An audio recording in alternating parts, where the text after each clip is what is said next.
त्वष्टा ने एक बहुत बड़ा यज्ञ किया इंद्र को मारने के लिए, लेकिन मंत्र की अशुद्धि हुई। कल ही तो मैं निवेदन कर रहा था कि मंत्र अशुद्ध नहीं, उसका परिणाम बिल्कुल विपरीत हो जाएगा। संकल्प ये लिया गया था कि इसमें से एक ऐसा वीर योद्धा पैदा हो जिसके हाथों से इंद्र मरे, लेकिन उच्चारण गलत होने की वजह से ऐसा वीर बालक प्रकट हो रहा है जो इंद्र के हाथों से मरने वाला है।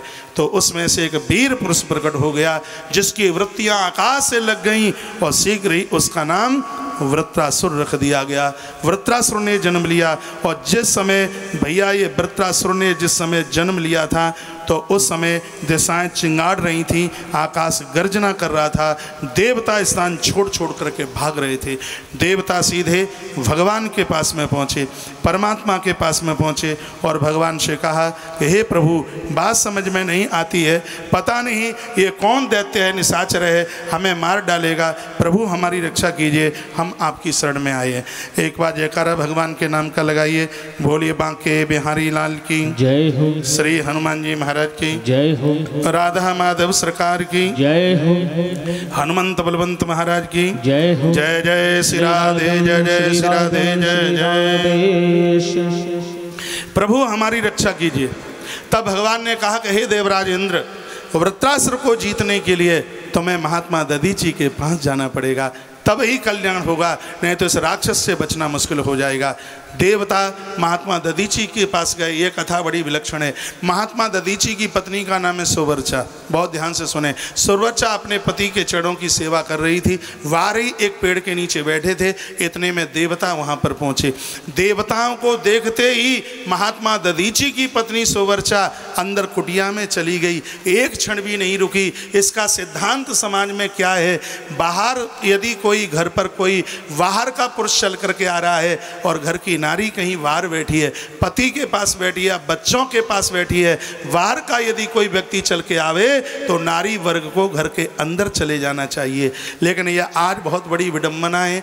बाहर का कोई व्यक्ति आता है तो पुरुष तो गूंगे की तरह बैठा रहता है और देवियां चुपुर चुपुर चुपुर चुपुर चुपुर चुपुर चुपुर चुपुर इतना बोलती हैं कि सामने वाले का कुर्ते ही थूक के मारे गीला हो जाए।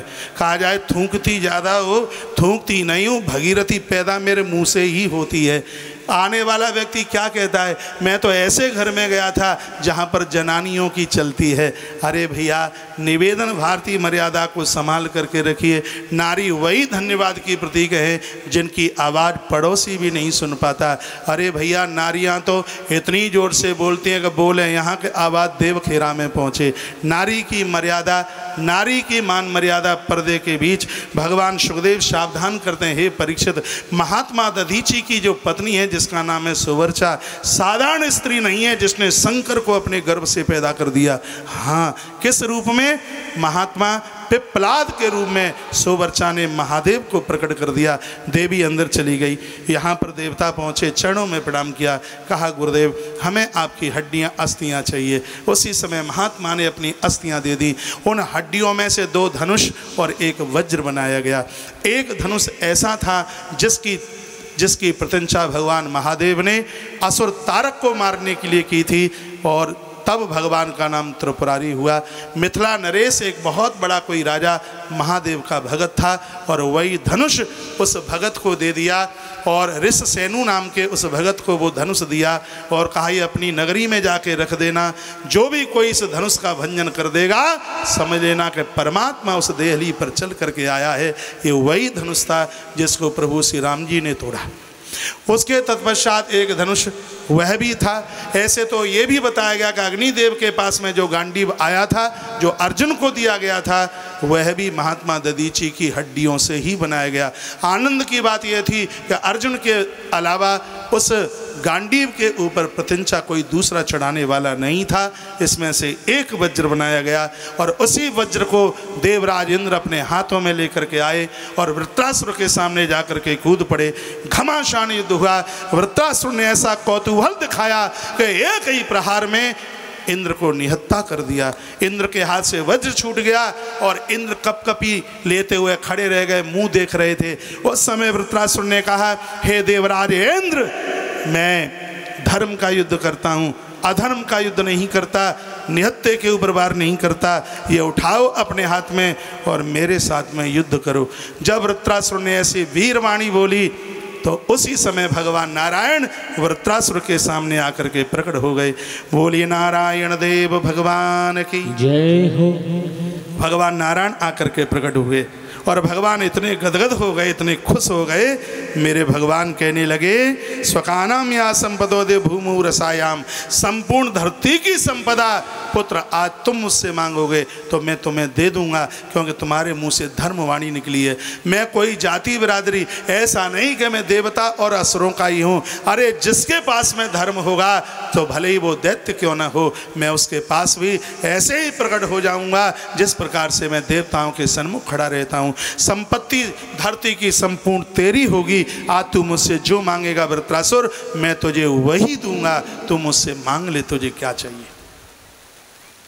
उस समय वृत्रासुर ने कुछ अद्भुत स्तुति बोली है और वो बड़ी अद्भुत है। इतनी अद्भुत स्तुति है कि सुनकर के आनंद हो जाएगा। मैं निवेदन कर रहा हूँ। वृत्रः उवाच, वृत्रासुर ने कहा प्रसाद ये दुर्लभो किंचन रोचान्य, आपने कहा है कि दुर्लभ प्रसाद मुझसे ले लीजिए, तो हे भगवान मैं आपके चरणों में प्रार्थना करता हूँ कि अहम हरे तब पादैक मूल दासानुदासो भवतास्म भूया मनस्मरेता सुपतिर्गुणास्ते गृढीतवा कर्म करो तुकाय। तब पादैक मूल दासानुदासो भवतास्म भूया अहम हरे तब अस्मयी का, प्रभु मैं आपका दास बनने के लायक तो नहीं हूँ, आप मुझे अपने दास का दास बना दीजिए, ये कृपा कर दीजिए। जहाँ से आपके दास निकला करें उनके चरणों की रज उठा करके मैं अपने भाल से लगा लिया करूँ। जहाँ आपके भक्त भोजन करें पत्तलों पर बड़ी पड़ी हुई जूठन को प्रसाद समझ करके मैं स्वीकार कर लिया करूँ, आप मुझे अपने दास का दास बना दीजिए। इतनी मेरे पास साधना नहीं है मैं आपका भक्त बन सकूँ। हे परमात्मा जिसने आपके चरण पकड़े हैं उनके मैं चरण पकड़ता रहूं, ये कृपा मेरे ऊपर आप कर दीजिए। दासानुदासो भवितास्म भूया, भगवान आप प्रभु मेरे ऊपर इतनी कृपा कर दीजिए।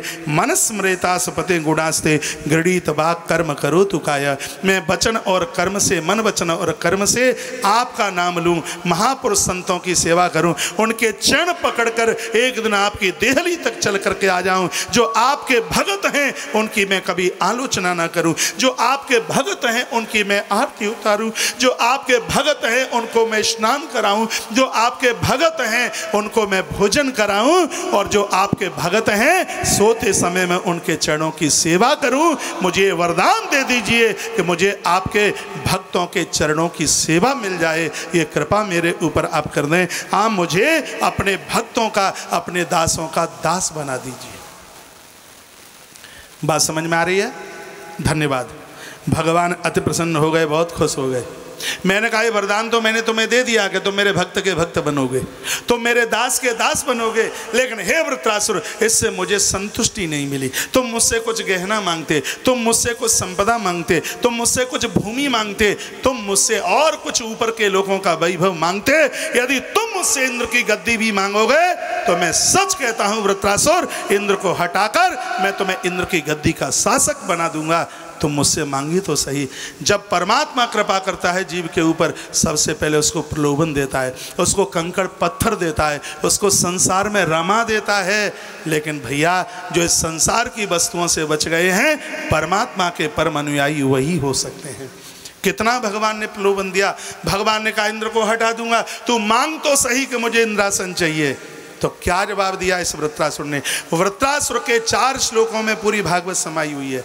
वृत्रासुर के 4 श्लोकों का व्याख्यान सुन लिया तो संपूर्ण भागवत श्रवण कर लिए, समझ लीजिए। लेकिन इसका मतलब ये नहीं है कि अब बचे हुए 3 दिन में आप आए ही नहीं वृत्रासुर की स्तुति सुन करके।